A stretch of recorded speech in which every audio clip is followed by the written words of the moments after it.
Hello, hello, hello. Welcome to this edition of At the Mic. I am your host, Keith Malinak, and as always, grateful that you took the time to spend with us today. It's our weekly deep dive gathering since it is Thursday. That's what we do here. We got the wild card Wednesday, we got the Thursday deep dive, and then Friday we just hang out and cut up. I am looking forward to today's fascinating discussion on the deep dive program. Dr. Dawn Ewing will be here momentarily as a part of this episode because what she has to say and the research that she has done, it could be life-changing for you. So stick around here for that. First, I want to remind you to like. What are all the things? You got to rate, you got to review, you got to like, you got to subscribe. The One Person Project, just a reminder, please share the show with one person, whether it's this episode, it's the website, atmshow.com, the YouTube channel, wherever you are watching this or enjoying this, please do share it with one person. I'd be so grateful, and it would definitely help the program grow. Always want to thank Hero Wes for all that he does. Oh, look, I forget. I forget that I made. I'm just proud of this because now I don't have to hold up a piece of paper. On X, follow Wes at Second Floor Dallas, and also on X, follow Gabby at Jeffy Apologist. They are behind the scenes. They make everything go. Wes, obviously, with the thumbnails and the show descriptions, and make sure it's on Spotify and Apple and YouTube, Rumble. Gabby over there knocking out awesome content on Instagram. And as always, atmshow.com for all the links that you need. Okay, let's get to our conversation today. I've been looking forward to this one for sure. Dr. Dawn Ewing was someone that I saw featured in the documentary Root Cause. In fact, several of you have led me to that documentary in recent months, and I finally watched it. And it's a documentary that shows the connection between what happens in your mouth and your teeth and what happens to the rest of your body. It's a very health focused documentary, and it talks to a lot of experts, and Dawn was one of them. And I must say, it was absolutely eye-opening. And you follow the journey of a guy, and kudos to the guy who made this documentary because he was suffering for so long with health issues. You got to see this documentary, Root Cause. And he went through so many different avenues of trying to seek relief in what was going on in his body and his life that he finally found the answer. And you may be going through something similar and just have never put the pieces together. Well, one of those individuals who helps put those pieces together is Dr. Dawn Ewing. Hello, doctor. How are you? Hello. How are you? Doing great. Great. I appreciate you making time. I know you're very busy, and I'm just looking forward to this conversation. I'll probably come up with some questions along the way, but why don't you just start off explaining your background and how you got into this field, really? Divine intervention. Okay, all right. I started off as a dental hygienist. Okay. And I lived way far out in the country.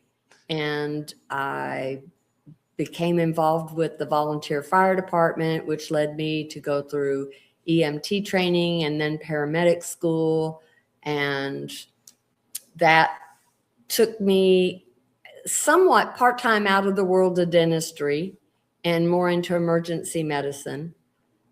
And it exposed me to a lot. I ultimately became a flight medic and then did international flights. And I got to see in different countries, different modes of healing, which were completely different and foreign from what we learned here in the United States.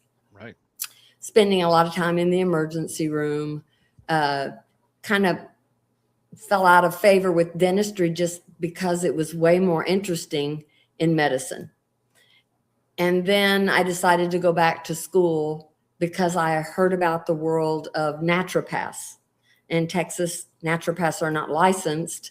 And back in the 80s, nobody knew what a naturopath was. Then I went back to school for integrative medicine, which at that time, the only school that was available was in Washington, D.C., Capital University of Integrative Medicine.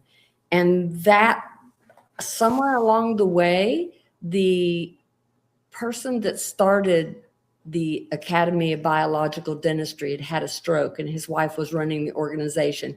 And she asked if I would take over for her. And there really are very few people who are cross-trained in dentistry and in medicine. So I decided to go ahead and give it a try, and that was some 30 years ago. In the in-between, I found the world of EAV, because there really isn't a way that if you go into a dental office with a toothache, there isn't a way for them to tell you if that tooth is referred pain from something else going on, or if it's even that specific tooth. And so this testing helped you be able to differentiate. So similarly, you can have pain radiating down your left arm and go into an orthoped and demand that they cut off your left arm. But that would be a signal that you're having a heart attack. So it really wouldn't be the appropriate thing to do. But that's a good example of referred pain. Right. Likewise, you can be a woman and be wearing a bra that's too tight and choking off the energy to the tooth that is related to the breast, and end up with a legitimate tooth pain, but it's really not the tooth that's the problem. That is wild. The connection throughout the body is fascinating. But chiropractors know that, acupuncturists know that, reflexologists know that. You know, there's such a connection where the cells, anybody who doesn't believe in God has never been in any kind of a situation where they were able to like be in a cadaver lab or watch an autopsy. Because when you see how intricate the body is and how your brain has to talk to different organs to tell it what to release, is just insane, the intricacy. Yeah. And so I think that the issue is that everybody has found a little niche and they say, no, I'm an ear, nose, and throat doctor. I just deal with that. And so yours is 2 inches away from what I deal with. So I'm going to refer you to this doctor. Right. No, and I will tell you what really opened up my eyes was maybe it was about, 8 or 9 months ago. I found myself at an acupuncture clinic. I was desperate. I had some pain in my leg, and it did help. I will say that it helped.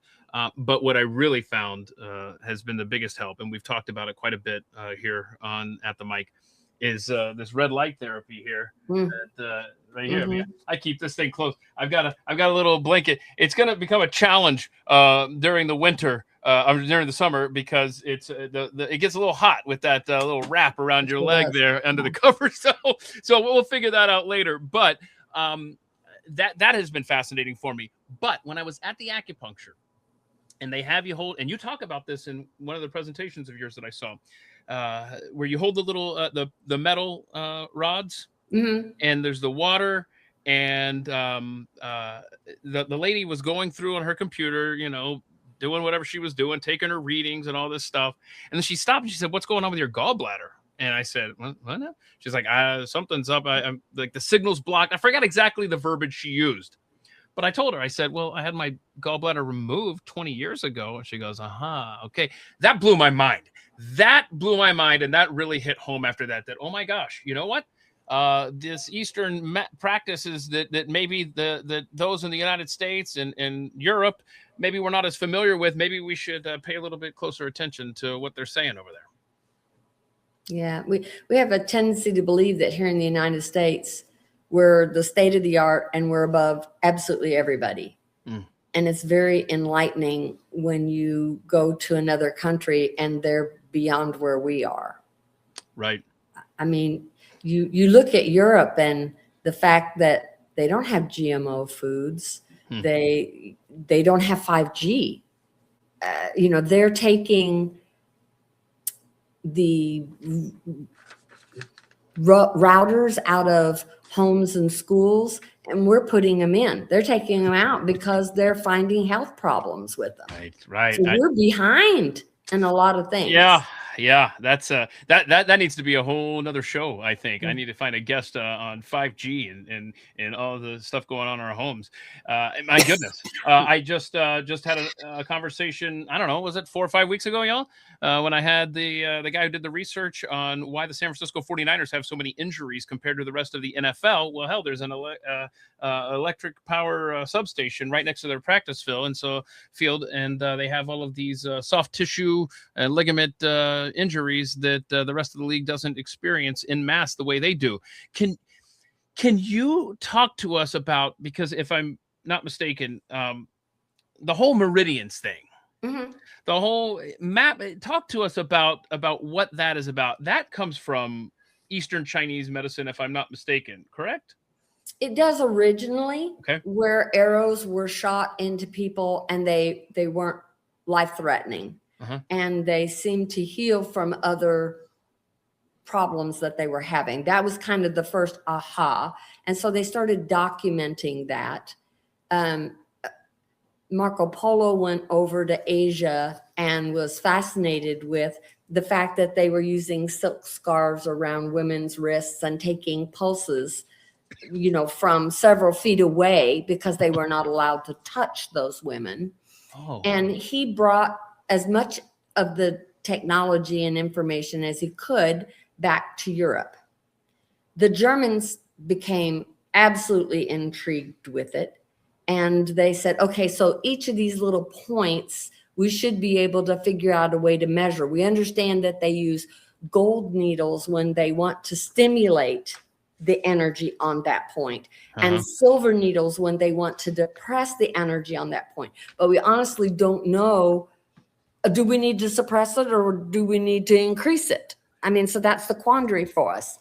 Well, in that same time frame, you have Simon Ohm, who is creating an ohm meter, which deals with electricity, and said, okay, well, what if we used this ohm meter and started touching different points?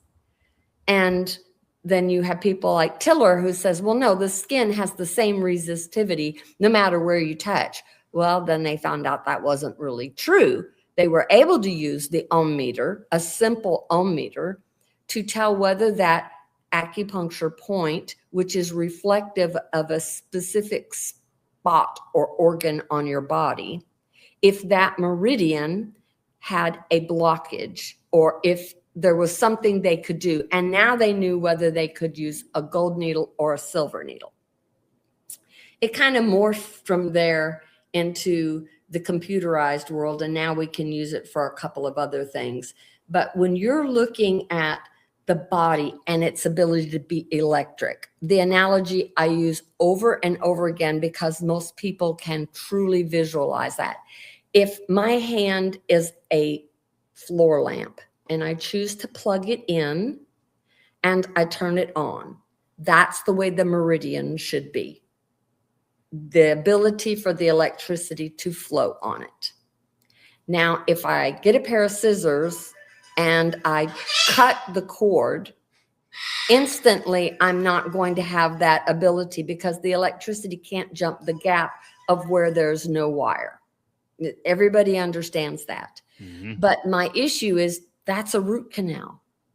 You just took a tooth that was alive and you took out about 1 inch to 1.5 inches of all of the blood supply and the nerve and the lymphatics in that tooth. So you created a disconnect in that meridian.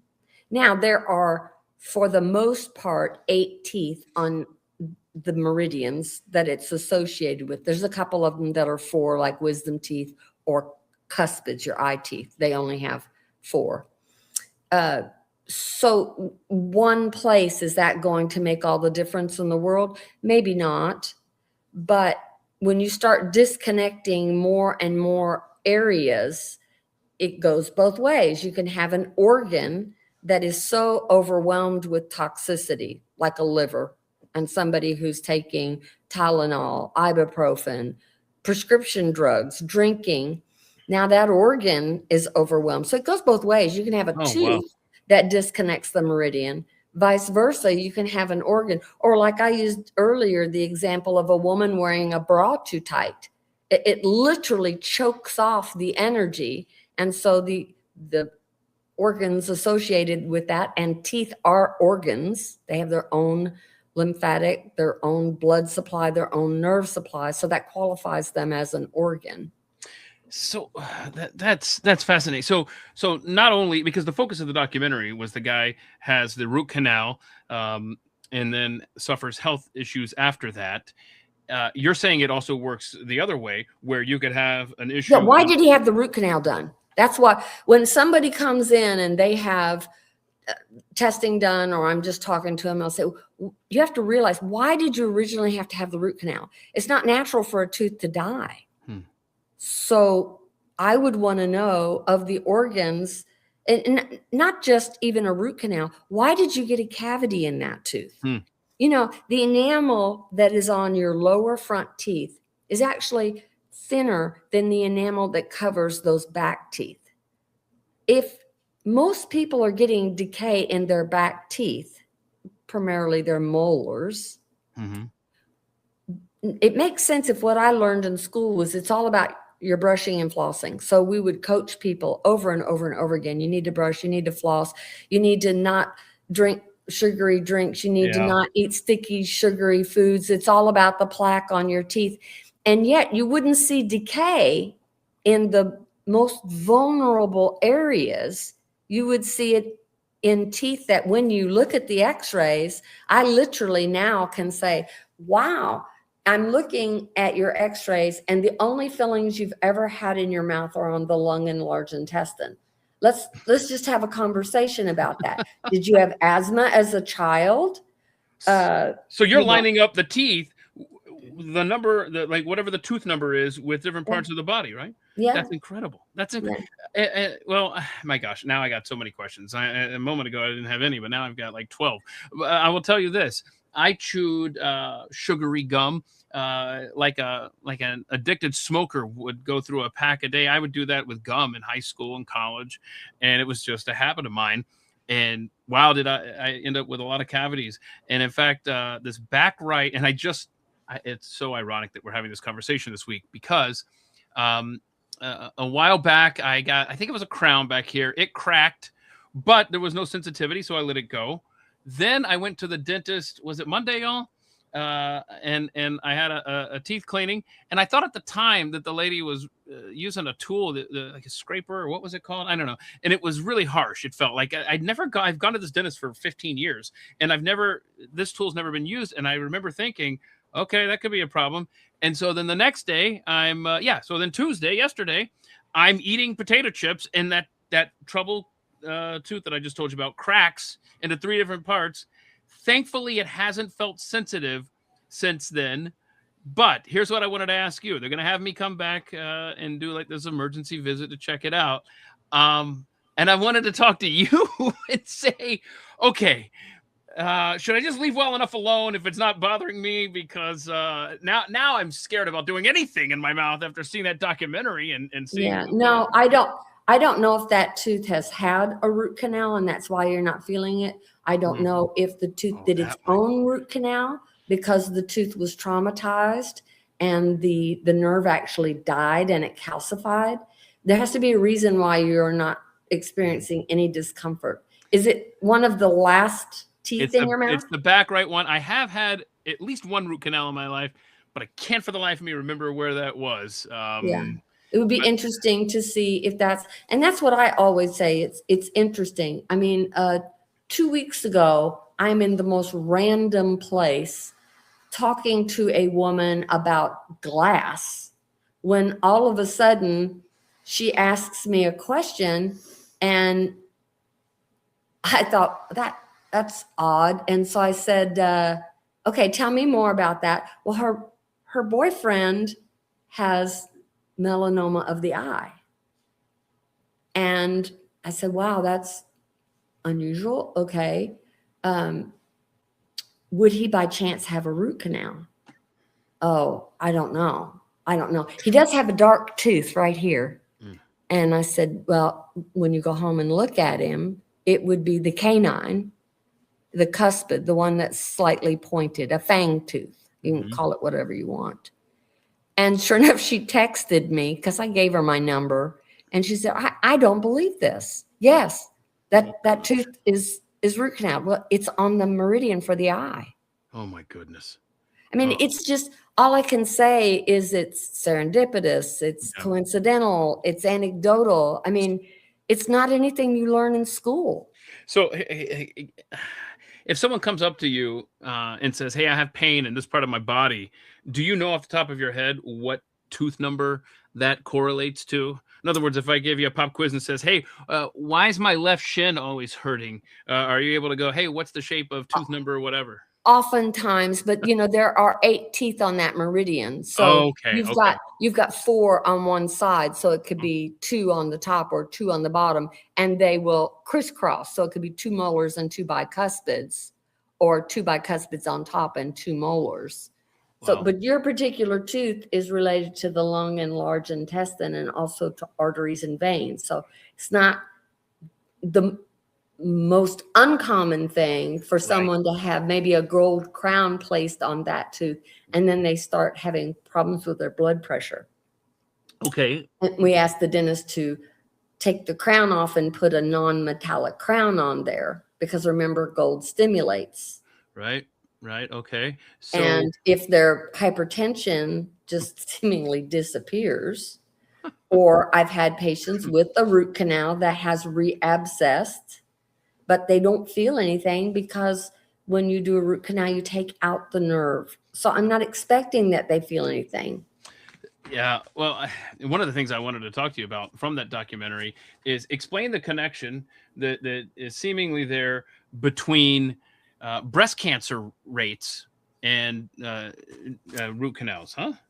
Okay. Dr. Thomas Rao, who's at the Paracelsus Clinic, which is in Europe, did research on the women in his clinic. It's 120 something women that were in the study. And 98% of the women in that study that had breast cancer had at least one tooth that had been root canaled on the meridian relating to the breast on that side where the offending cancer started. Now, since then,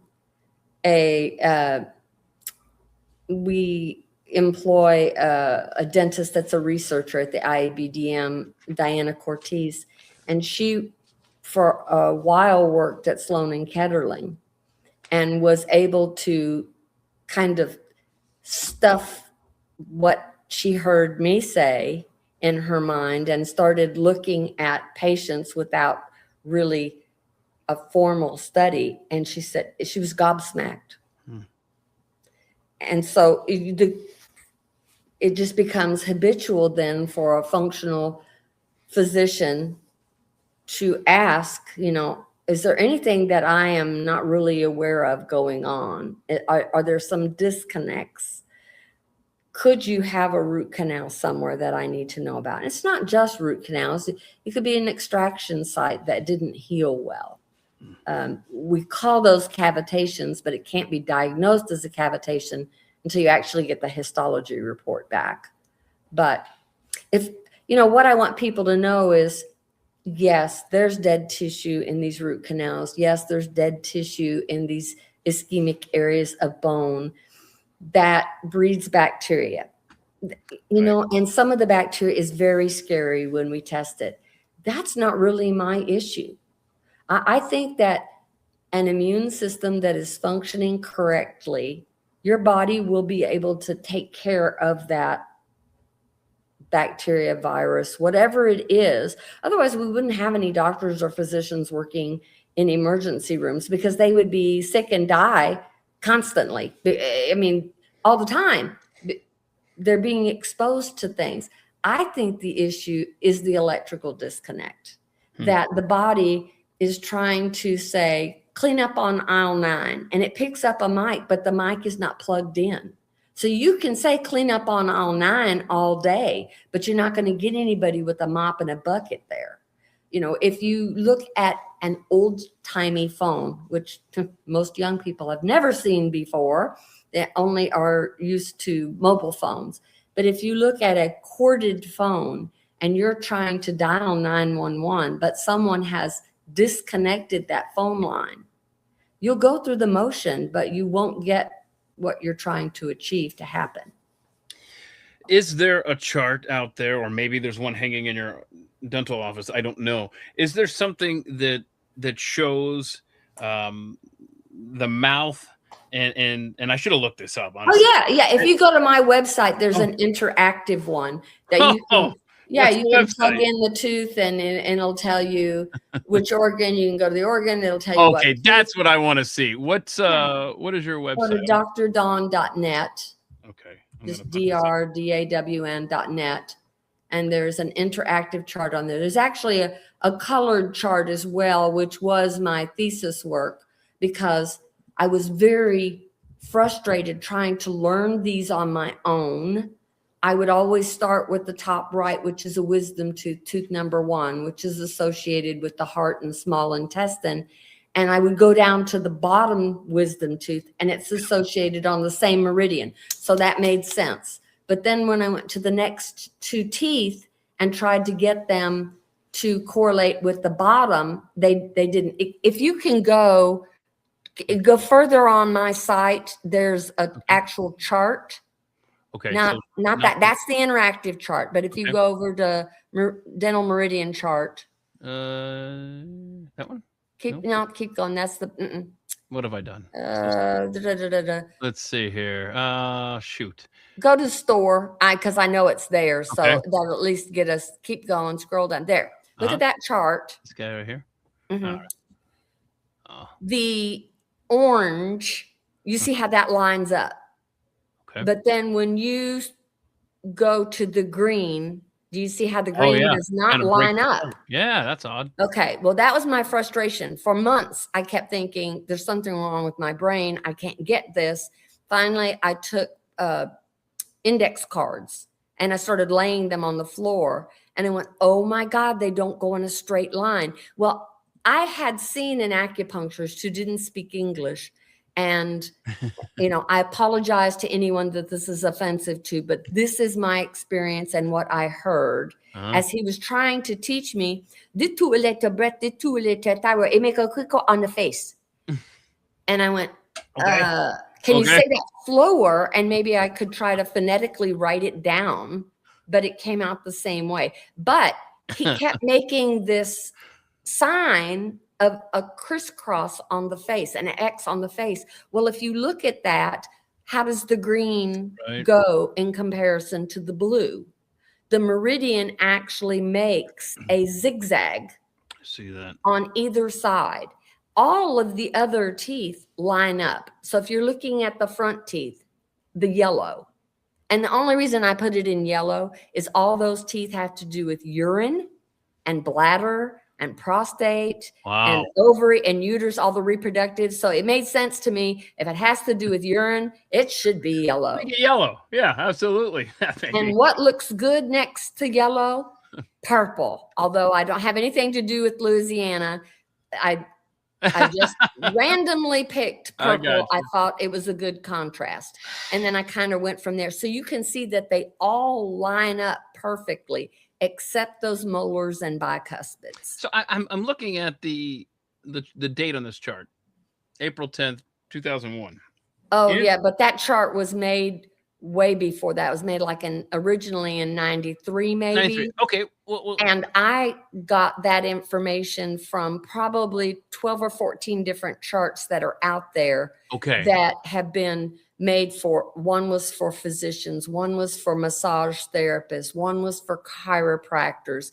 And so I just took everything and tried to bring it together. And many of those charts had either typos or flaws where when they went right to left, they just made simple flaws. Well, and so I went through and this is what I turned in as my thesis work. So this is what I want to ask you. Since you can be our, I guess, lack of a better descriptor here, our guinea pig for this little experiment.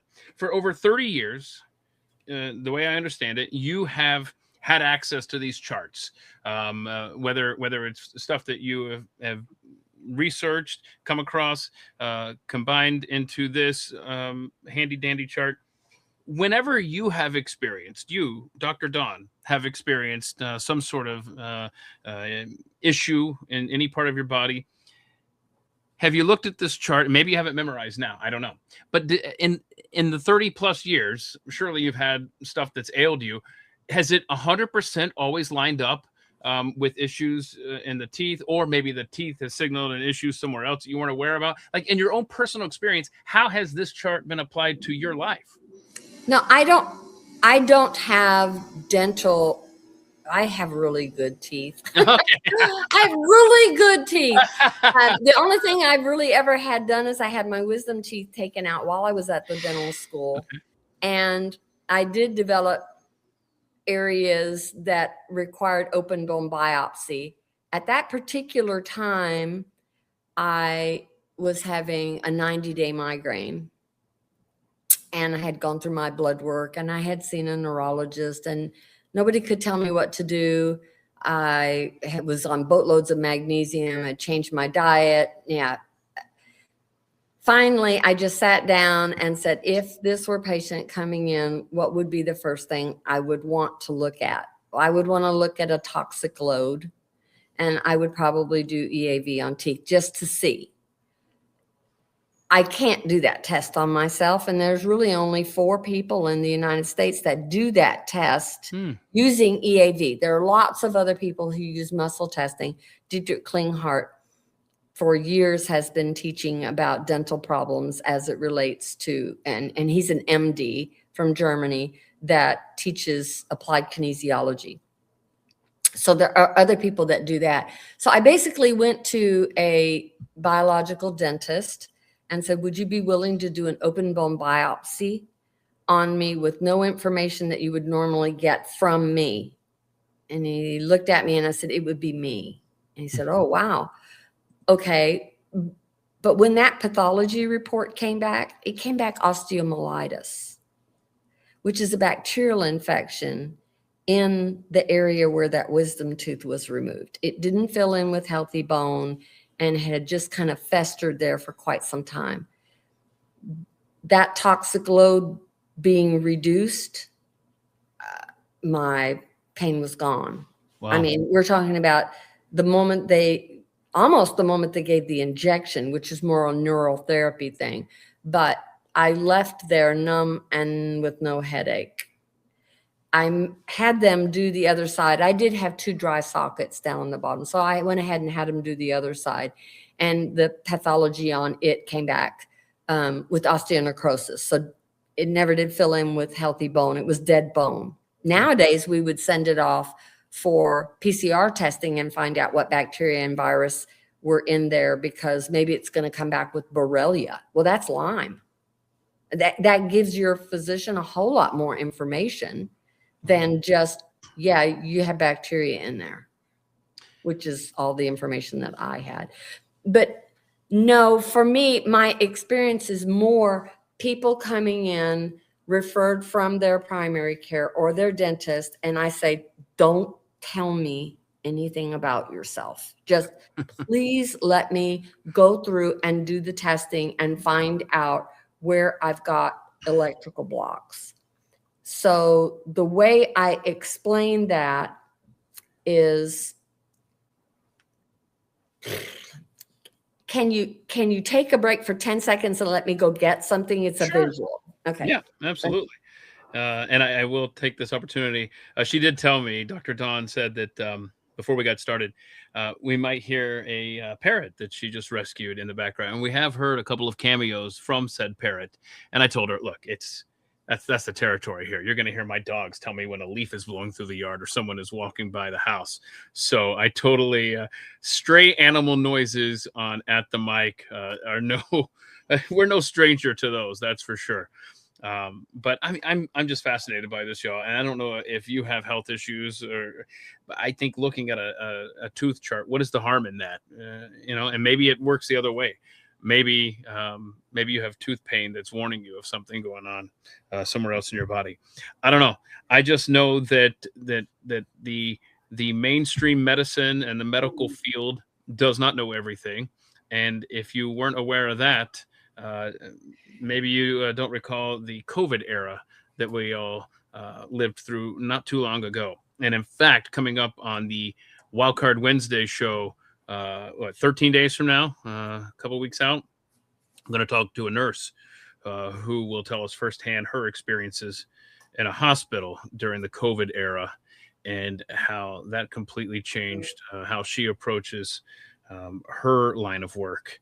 And it's, boy, it was quite an era, and not much good came from it. But I will say that many eyes opened, not only in the medical field, like Nurse Kimberly, who will be here in a couple of weeks, but just to so many others. And surprise, not everybody that wears a white coat or a politician, surprise, they don't all have your best interest at heart when making decisions for you. So I'm looking forward to that conversation as well. If you guys have questions here for Dr. Dawn, please be sure to put them in there. One of the things that I do want to ask her when she comes back here to the camera is, I mean, she's been doing this for decades now, right? She talked about looking into this in the 80s. And I want to know, I'm going to ask her, well, what's the mood been like in the world of dentistry? Have attitudes changed? Because I know in other areas, health attitudes have really changed in recent years on so many fronts, right to the point where look who our HHS secretary is now. Hey, welcome. I'm sorry, I couldn't find it. I have this really cute. You can get it on Amazon, and it demonstrates completing a circuit. Okay. Well, I'll tell you what, later on, when you have some time, if you find the link to that, just email it to me, and I'll be sure to share that underneath this video. It's a clear little plastic tube with what looks like fairy lights in there. You hold on to one end, no sound. You hold on to the other end, and you hear, wow, wow, wow, wow, and the lights go on. So I'm trying to demonstrate completing a circuit, which is the way your body, the electricity should be flowing on there. What's even cooler is when I'm teaching a group of like dentists, I'll maybe have a room of 50 people, and I'll say, everybody has to hold hands in the room, everybody. Now I'm going to hold on to one end of this, and I'm holding it up. And then I ask the person next to me, hold on to the other end, and it lights up. And then I say, one person, only one person, I'm going to point to you. You all disconnect hands. It goes off. Reconnect. It goes on.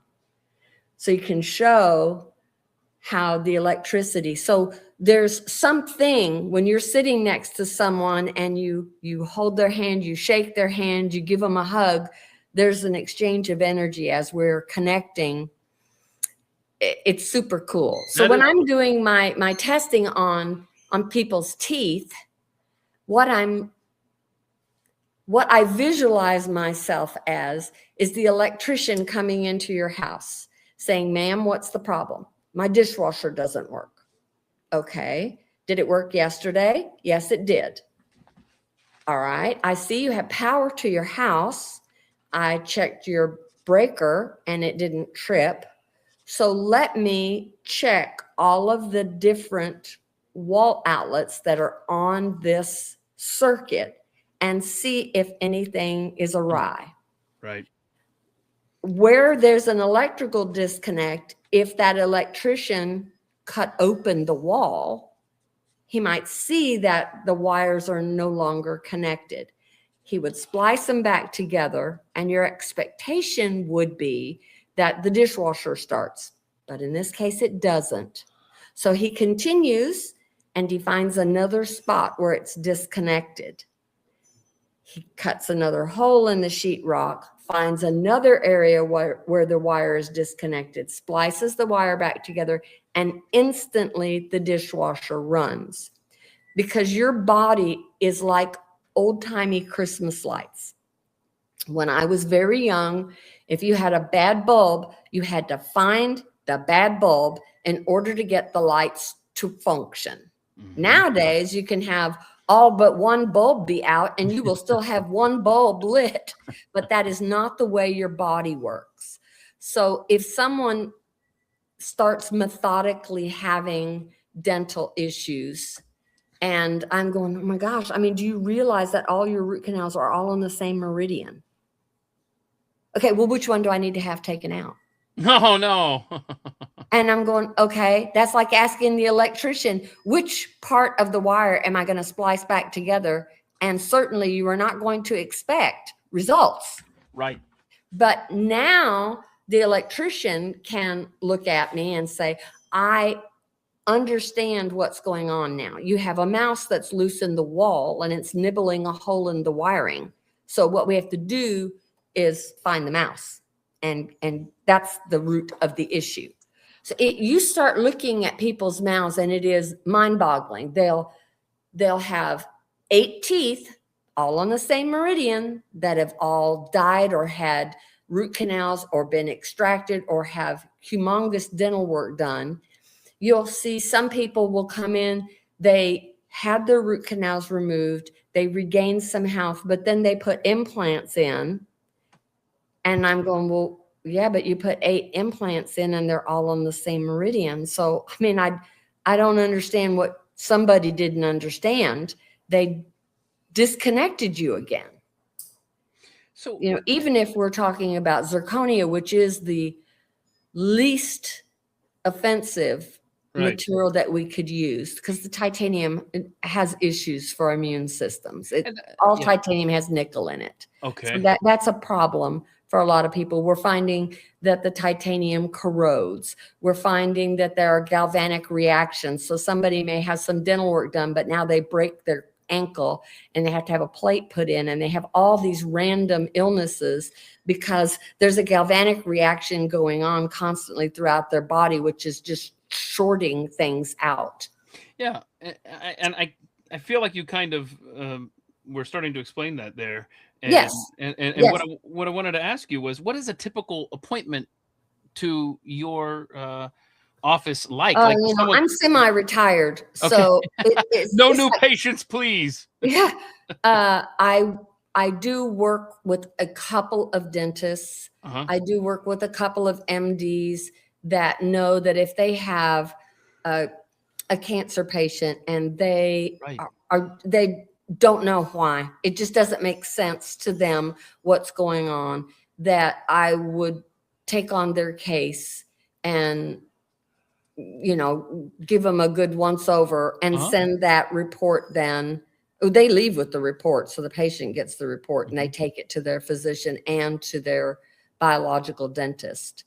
Yeah. So, and it takes about an hour. To answer your question, it takes me about an hour. I have to have a current x-ray because people have had teeth taken out and orthodontics done where the teeth have been moved. So I want to be very meticulous and correct about where I'm pinpointing. You know, when I'm doing my test, the patient is holding on to the bar like you were describing, and then they point to the teeth because I am using one point for the top teeth. That is an acupuncture point for the top teeth on that side.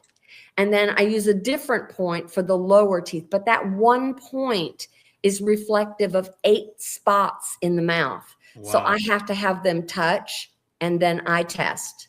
And then if it's good, I tell them, go to the next tooth. They go to the next tooth. We put that tooth in the circuit, basically, and I check that again. As long as I get my reading between 48 and 52, I'm happy, because my margin of error is 2 on either side of perfect, which would be 50. I've never checked anybody where their readings were 50, 50, 50, 50, 50. There's always something going on, but really, unless if it's a really chronic low grade infection, it's going to be a low reading. So I'm going to come back and say, okay, this is the area. Even if they didn't have any teeth at all, I would be able to pinpoint where there is a void in the bone, where there is a burden. Right. So simply by having them move their finger where the tooth should be. And so I realize that every case is going to be different, but is typically the solution of you just getting in there and doing dental work to that Not me. I'm not the one that does the work. okay. What will happen is the report will be generated. And let's say once I'm finished gathering all my information, because I tell them, just let me do my thing. Uh-huh. I got 32 spots to check. And when I'm done, then I'm going to tell you what I found. Okay. And it might be, okay, tell me what's going on with your thyroid, because your thyroid is just all over the place showing up. And in fact, actually, I see that all of the teeth for adrenals are showing up, and it's not the teeth that are the issue, it's the adrenals. So now I question, could you have an MTHFR or COMT SNPs that are not allowing you to detox correctly? Could your cortisol levels be off? Could you have an underlying food allergy that you're not aware of? That's going to be taken care of by their primary care.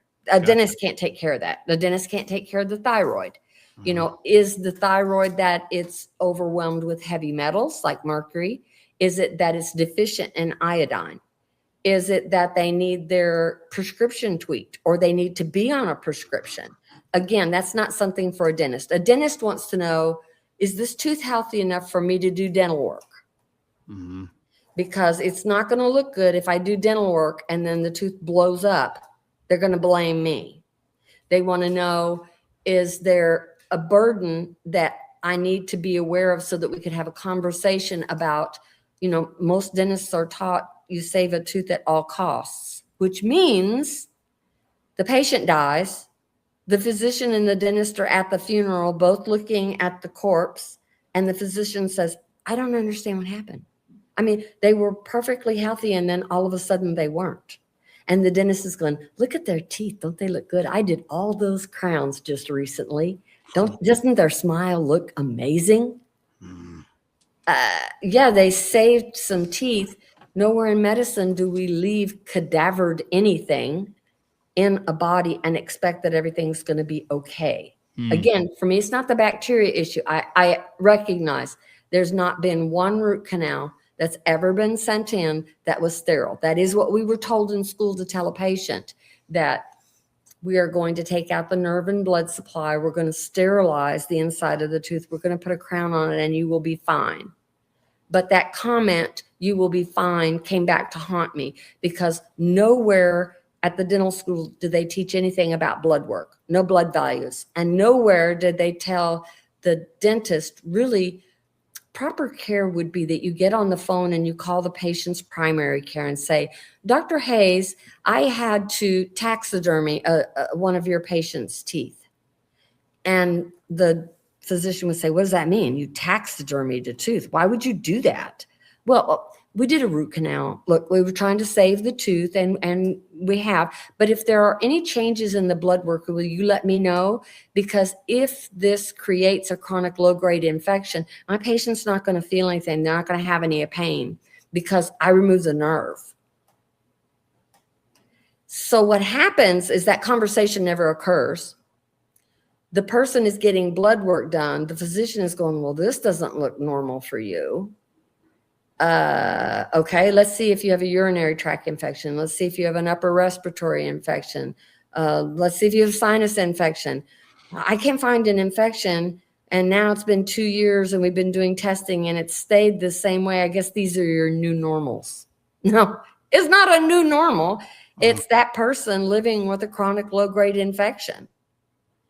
So if you look at the teeth that are associated with the pancreas and you disconnect energy going through there, it's not uncommon for them to start having an elevated hemoglobin A1C.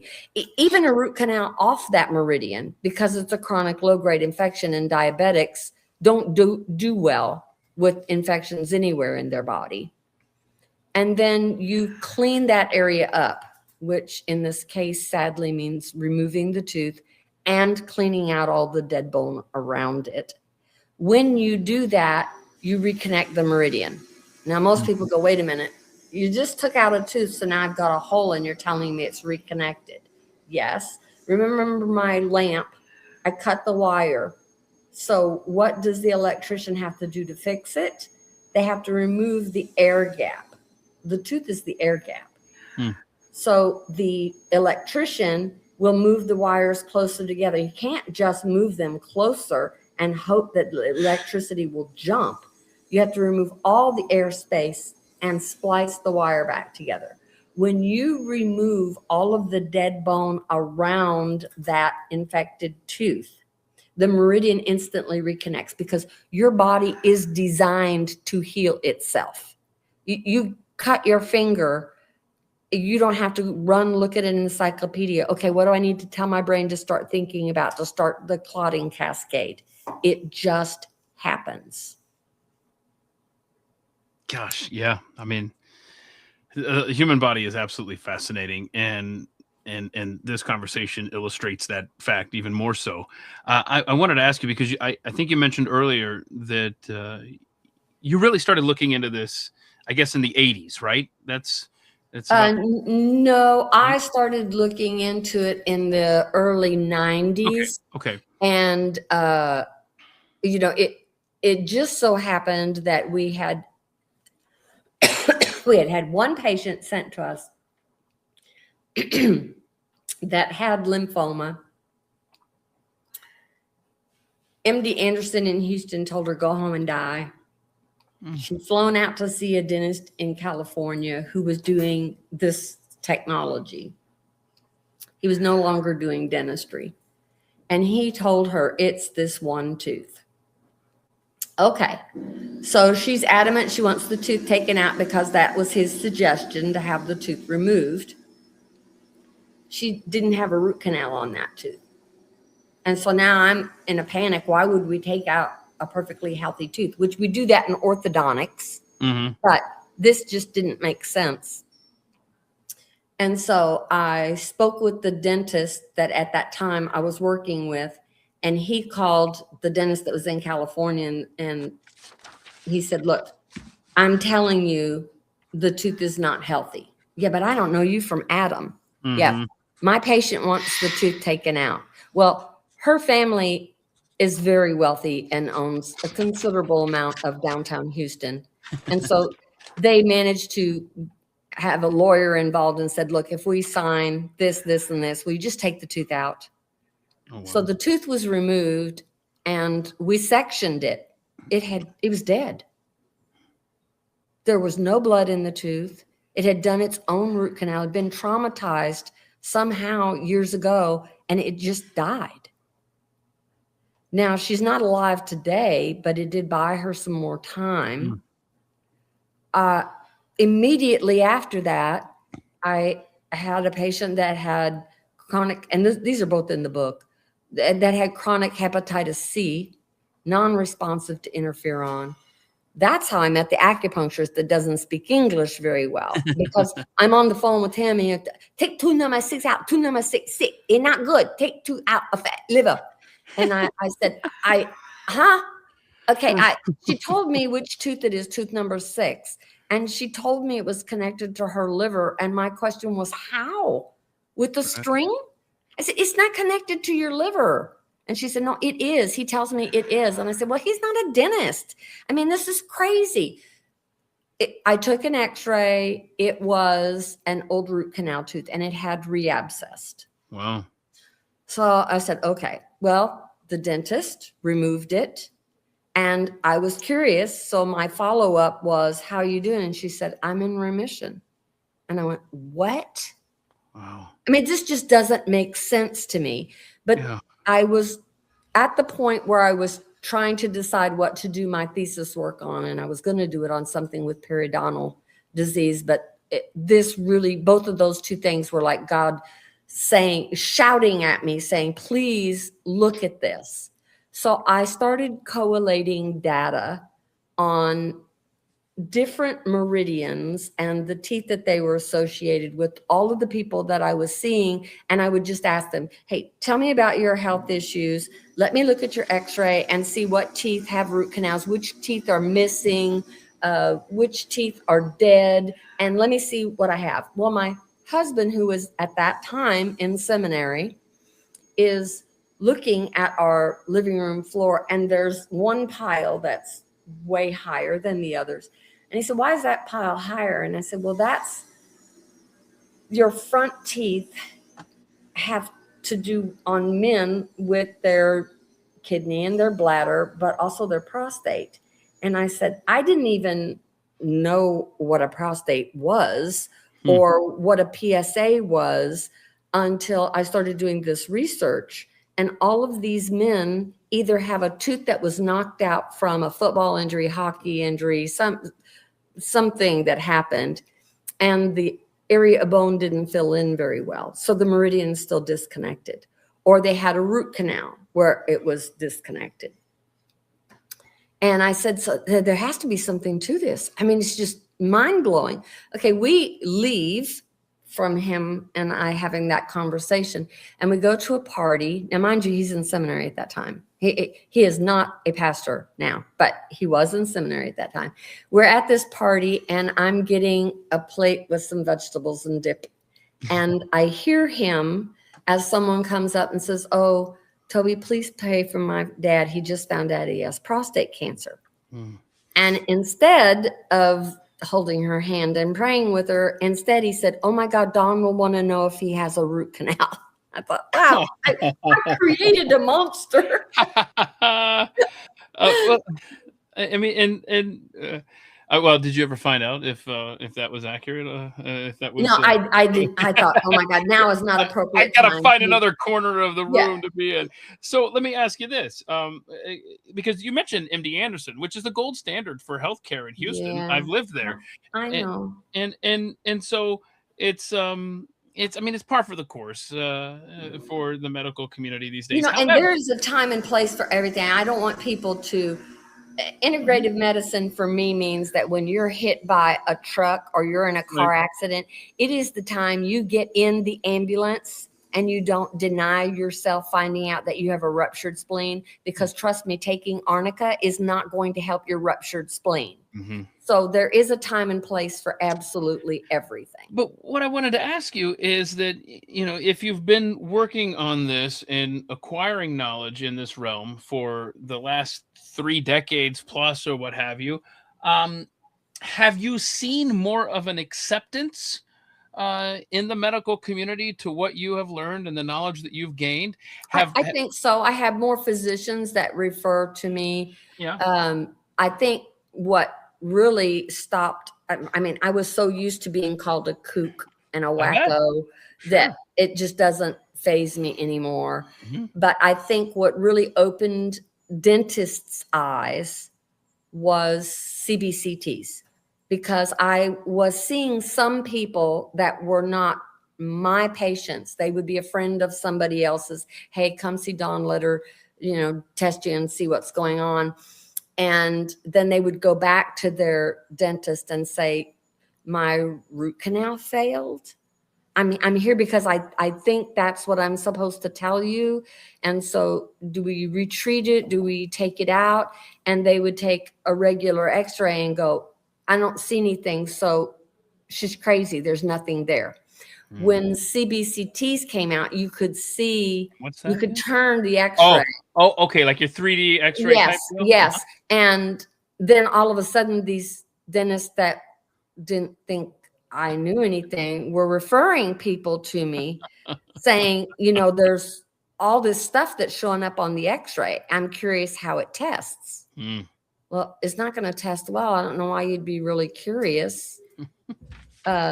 But it was very eye-opening to me, because going from dentistry into medicine, you don't know what you don't know until somebody points it out to you. So then when I started looking at blood work, and I'm actually tracking the blood work, this one particular case, I said, okay, your hemoglobin A1C is now like 12. So that's a confirmed diabetic. But there's things that don't make sense to me. A couple of years ago, all of your lab work changed. Your neutrophils are much higher. Your lymphocytes are chronically low. Your white blood cells are higher than they were in the past. And it's never really changed from that. And so I asked a million questions. Have you had some kind of disease? Have you been to the ER? No. And finally, I went, oh my God, I'm trying so hard to get away from dentistry that I didn't even ask anything. I said, do you have a toothache? No. Are you sure? You'd think I would know. I said, okay, sorry. He said, no, I know what a toothache feels like. A couple of years ago, I had to have several teeth root canals. And I went, oh my God. I didn't even think to ask that question. So I said, okay, I want you to go see a dentist. It was one of those root canals that was really the offending factor. It had reabscessed. But his frustration was he didn't want to have the root canals to begin with because it was a financial burden for him. But he did it because he had a new wife who was insisting that he not have teeth taken out. But this tooth had reabscessed and done so much damage that the dentist said, I can't even re-root canal. I have nothing to offer you other than an extraction. And he didn't want to put more money into it and have a hole. And so the dentist said, well, we're going to put an implant in, which that just made him madder because that was just more money. But he finally did succumb to all of that. And it was months later before I saw him. And I redid his labs, and his hemoglobin A1C was 5.4. And I went, are you on metformin? No. It was the root canal. That particular tooth was on the meridian for the pancreas. He still has 3 root canals in his mouth, and he's still got some issues, but not like he had. And so traditional medicine would have gone down the road of all we know how to do is put out the fire. We don't know where the fire's coming from. Yeah. So let me ask you this. Let's say somebody's watching this, someone's listening right now, and they do have an issue. Maybe it's joint pain or sinus issues, something like that. What would be your suggestion to them if they want to explore the possibility that, okay, maybe there's something going on with my teeth? If they go to a certified biological dentist, and it's funny that I'm having to educate lay people, but anybody's website can claim they are anything. They will say that they are a natural dentist, that they are a biological dentist, that they're a holistic dentist. There's actually training and a trademark certification for a biological dentist. A certified biological dentist. Yes, and the only place you will find them is the IABDM, which is International Academy of Biological Dentistry and Medicine. Interesting. Those individuals understand the connection between a tooth and an organ. And they will oftentimes network with physicians that understand that connection as well. So as a team, they may make a decision with the patient saying, okay, you have pain in this particular area, and this pain is consistent for you. Let's say it's ankle pain. And everybody's tried, you've been to the foot doctor, you've been to the orthoped, you've been to a chiropractor, and this pain will not go away. If it's an electrical disconnect, a biological dentist could take a bleep of anesthetic. A bleep, that's a non-medical term for how much. They would take a couple drops of anesthetic and place it where that tooth is. Just puncture through the gum and just put the tiniest bit in there. The fluid allows the electricity to scoot through. I drive a pickup truck. His name is Bart. Big ass red truck. If I go out to the garage and Bart won't start, I want a new Bart. I'm on Bart 5. My husband, on the other hand, might say, wait a minute, take a deep breath. Let me see if I can hot wire it. If I can, I have a bad starter. So in this case, the neural therapy, it only works with pain. If you've got, raging pain, and I can pinpoint an area, and you're not certain, I don't know if I want to have that tooth taken out. This is just such a big, it's root canal. I understand it's a dead tooth. I get it, but I just don't know that I want to go there. And the dentist puts a little bleep of anesthetic there, and your pain goes away. It is a match that the reason you're having pain is because of that electrical disconnect. Because that is acting as correct me if I'm wrong, a temporary bridge there. Yes. For that connection. Yeah, neural therapy is amazing. I mean, it can be used for a lot of things, but we somewhat use it in differential diagnosis in dentistry. Not all the time. A lot of times it's so cut and dry where they don't need to come see me for testing. They just see a biological dentist that understands the tooth-body connection, and they go on from there. And what was that again? Look for someone in the you rattled off. Oh, the IABDM. It's International Academy of Biological Dentistry and Medicine. Got it. And if you look at it, there's actually trademark certifications. We have a lot of members that are just starting on their journey, and they don't have their certification yet. They don't get anything by their name. Once they've gone through the certification, they actually get a stamp or a button that says they're certified. I am looking at that website right now, iabdm.org. And I'm just wondering, is there, and I don't expect you to know this website like the back of your hand, but I just wondered, is there a place on here where you could look up maybe by zip code or state or what have you? Yeah, if you go to... Oh, I see. Find a dentist now. Sorry. Yes. Let me click on that. I'm just curious. So you click on find a dentist and it's by zip code. Yeah. So folks, if you're interested, you can go to iabdm.org. It's on the screen there. Yeah. And then just click find a dentist. Let me tell you, a lot of times people will join an organization. They'll put on there that they're biological. I can't stop that.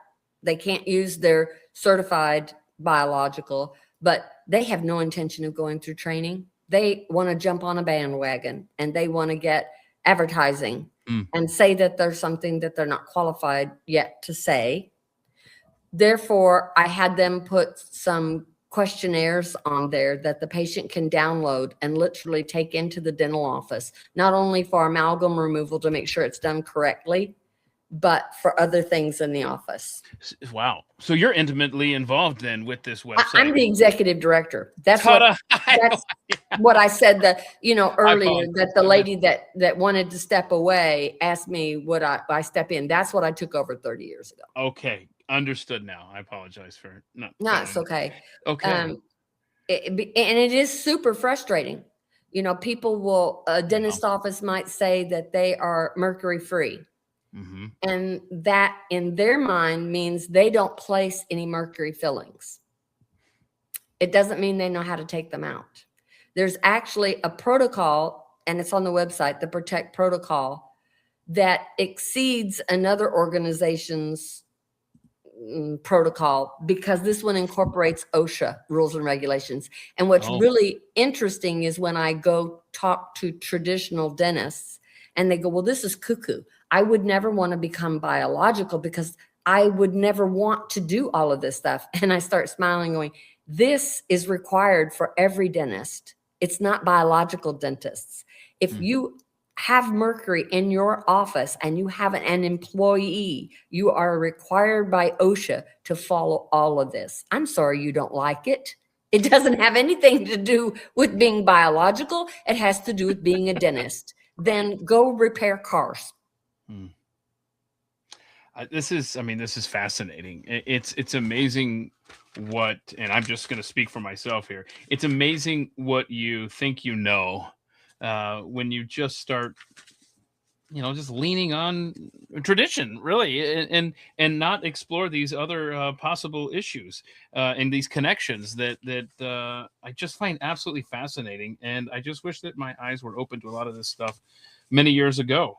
I'm just looking to see if I had any more questions for you. I mean, is there anything that you would want to convey to the audience here before they step out? Nobody likes going to a dentist. Nobody.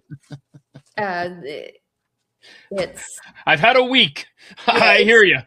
Nobody likes to spend the money on their teeth. It really should be more about prevention. And if we look at biological dentistry and the things that we are able to provide now, we can do salivary testing to look for very specific bacteria that may prevent you from having a heart attack or stroke. Now, how freaking cool is that? Yeah. So when we look at the progressive part of dentistry and in particular biological dentistry, we are really concerned with what you put in your body. We try to teach you, but it's your body. You get to do what you want. It's your car. If you want to go put water instead of gasoline in there, go for it.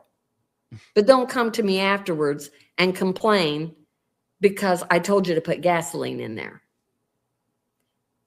You're taking care of your teeth, just like buying a horse. What would somebody look at? The condition of their teeth. It's not common knowledge that they would look at their teeth and then look at the rest of the horse. But if we take care of our teeth, it's amazing how much your health will improve. And I would assume that, ironically, you mentioned horses, that this, maybe it doesn't, would this rule apply? Maybe you don't know the answer to this, to other animals as well that have teeth? I would imagine it would, but I haven't done any. Yeah, I just wonder. I mean, I know you were throwing out the example of, looking at the horses. That's interesting. Somebody take that ball and run with it. I will say that I get an incredible amount of phone calls for things like they want to know, can they have a biological root canal? There's no such a thing as a biological root canal. You're killing the tooth, and it's the electrical disconnect. You're not putting anything living in there. So I want to make sure people know it doesn't matter how much ozone we use. It doesn't matter if we use a gentle wave. We cannot get all the flesh out. There's no way. And therefore, there is nothing called a biological root canal. But people will try to tell you that and persuade you. I don't care if you get a root canal. I really don't care. If it's your body, if that's what you want to do, then do it. But be smart enough to then figure out if you start having problems before you start chasing something else. Maybe you need to backtrack and figure out if that could be reconnected somehow. And that's only going to be done right now with taking out the area and cleaning it up, and the body then doing what it knows how to do. Now, to stay on things that are hot topics that I get phone calls for all the time, someone somewhere has put the bug in a lot of people's ears that dental anesthetics have graphene oxide and nanobots trying to create transhumans like cyborgs. That would be entering how exactly? Never mind. Through the dental anesthetics. I mean, there are people out there just trying to stir up stuff. But because I got so many phone calls, I actually took several of our members from different parts of the United States, asked them to send me dental carpules. I logged them all. We hired a toxicologist. They couldn't find anything in there. And then we went so far as to hire someone to look at the research of the people who are making claims. Oddly, when I call surgeons or I call dermatologists, which also use anesthetics, they're going, what? Is there what in our anesthetics? So the claims are only that it's in dental anesthetics. And so I had the IABDM contract with someone to fairly look at all of the research to say, in your opinion, do you see anything? And she pointed out the flaws in their research, because one of the things she does is qualitative analysis. She looks at items to make sure they are the drug that they're supposed to be and nothing else is in there other than that drug. So this is someone who's acutely aware and pointed out some flaws. So I don't want people to be afraid to go to the dentist. I mean, that's awful. I want you to go to the dentist. Dentists now, as of 2017, they're all mandated that they have to look at airways. So if you haven't been to a dentist in a while, they are likely going to be looking at your airway and telling you that maybe you need jaw expansion, or you need a night appliance that will help move your jaw forward at night, which lifts your tongue off the back of your throat so that you're able to have a better oxygen saturation at night. You know, when I started in dentistry, UTDB, the orthodontic department automatically removed 4 bicuspids if you had really crowded teeth, and then they would just push everything back. That created an adult with a mouth that was shorter than it was supposed to be. God made that person with a tongue designed to fit in a mouth of a certain size, and the dentist decided to intervene. And now this person, as an adult, needs a CPAP. Oh. So there's this whole generation of people that now are forced to have a CPAP or a BiPAP in order to try to stay alive, either because they have periods of apnea, which I'll use my husband as an example. Oh, He doesn't really snore. He just stops breathing. So I took him in for a legitimate sleep study. We did one and at home, and he went, I don't know whether to believe that or not. My husband and I are total opposites. And so I set it up where he would have it done at Methodist. You're considered to have an episode if you stop breathing for 3 seconds. Okay. You're allowed to have 5 in an hour, and that be considered, you know, okay. The least my husband had was 57 in an hour. And so he was always acidic. What was interesting to me is my husband's a cancer survivor. He lives with melanoma. And I think the first time we found a lesion, and at that time he was told he had stage 4 melanoma and had 6 months to live. So we did a lot of trying to clean his body up. He had to have a tooth removed, but he was still very acidic. So he was taking things to alkalinize him during the day, and then he'd go to sleep and wake up the next morning incredibly acidic again. And I couldn't put 2 and 2 together because I was not aware. You know, you don't know what you don't know until someone points it out to you. And I happened to be sitting in a medical meeting where the physician said, you know, are you all seeing what I'm seeing, that all my new patients coming in are CPAP deficient? It's a joke. You can't be deficient in a piece of medical equipment. But he said, you know, the reason is not that people are overweight.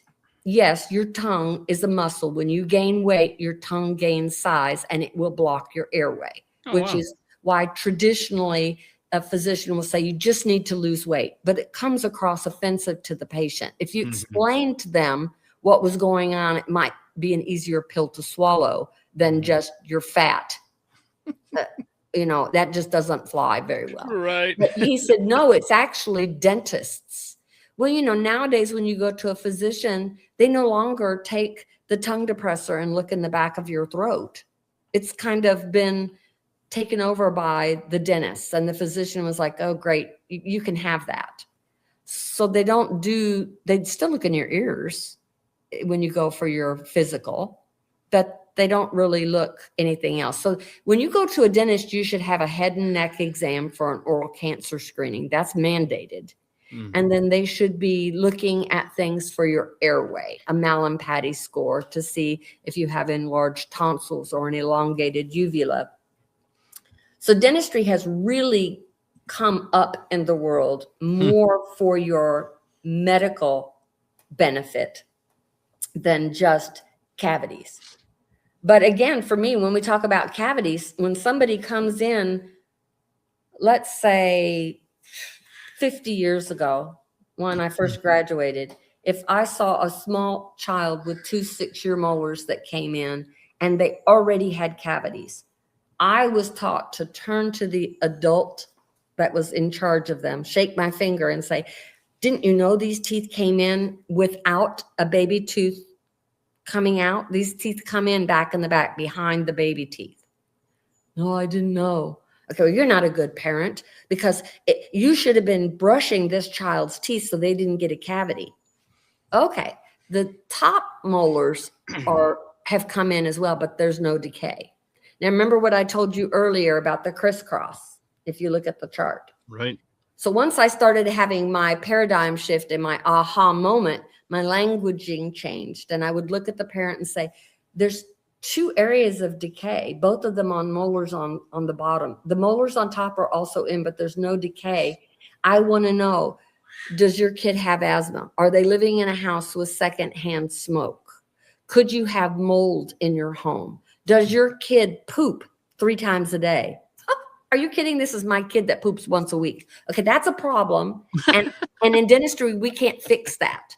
We can fix your decay, but I want to be as proactive as possible. So we're going to send you with a referral to primary care and say, rule out these issues and get this kid pooping on a more regular basis. Right. Because there are 6 other teeth that are going to come in his lifetime that if we don't correct this, they're going to not have enough energy to be able to thwart off the acids that other teeth are doing just fine with. Wow. Does that make sense? Mm-hmm. So there's a lot that a biological office can provide you that your regular office can't. But it's not something that your insurance is going to pay for. Yeah, right. I hear you.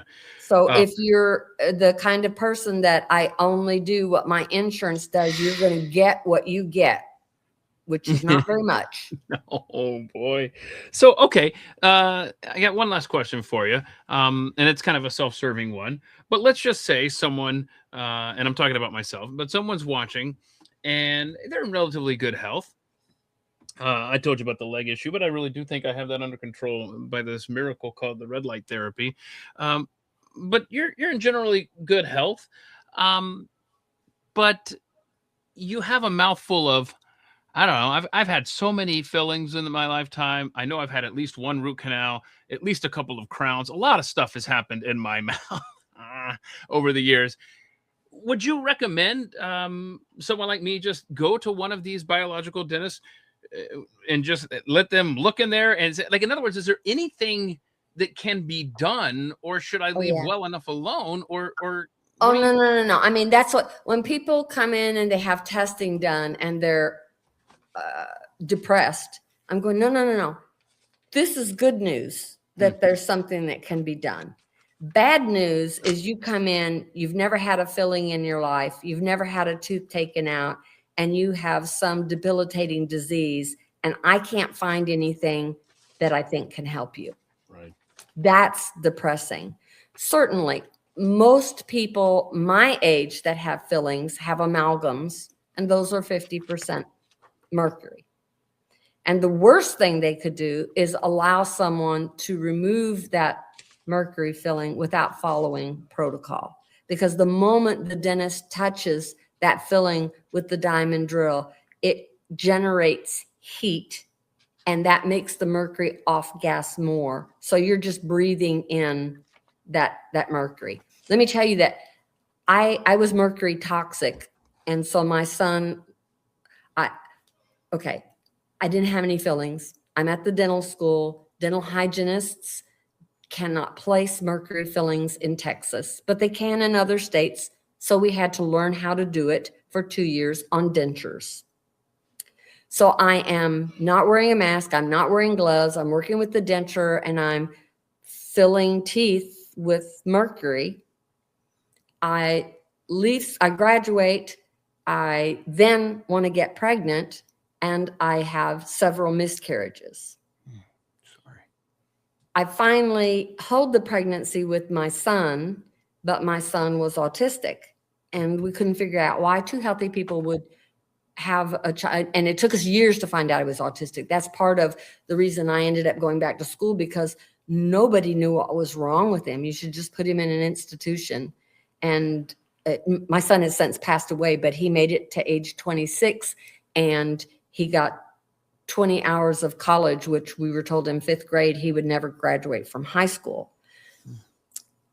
He was filled with mercury because I was breathing all of that mercury while I was in school, and I have a double mutation of the MTHFR and a COMT. So for me, that means mercury gets in, but my body doesn't recognize that mercury is toxic. It doesn't even know what it is.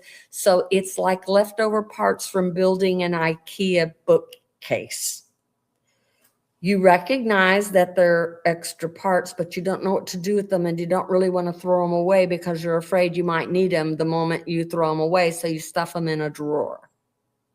I didn't feel funky, but as I would get pregnant and the baby's blood would mix with mine, it was not conducive to life, and the baby would spontaneously abort. So each time I got pregnant, it was cleaning me up. Mm. There's so much that goes on that I want to tell people that a biological dentist is a great way for you to see if there's something that your physician would never consider addressing.